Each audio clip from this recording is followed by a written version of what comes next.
So what weight loss program is best? Well, as I'm sure you know, there are many different programs out there.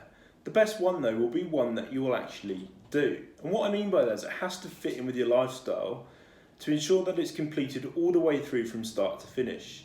If you just do bits here and there, then it just won't be effective. It needs to last at least 4 to 6 weeks, however, many need to be at least 3 months in length to change bad habits and filter in new behaviours if you're serious about getting some really good results. It has to be challenging. If it's easy, then it just won't be effective. It obviously should include an exercise plan, but also needs to include a diet plan. Any program that doesn't focus on nutrition is really missing the point.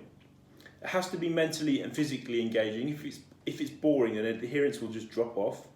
It should include measurement and monitoring to track progress and to see changes daily.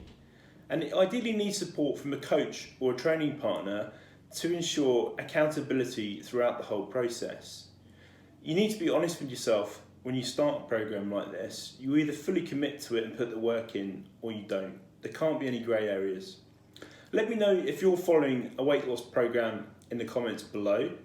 How are you finding it? Is it working? Any other questions? DM me.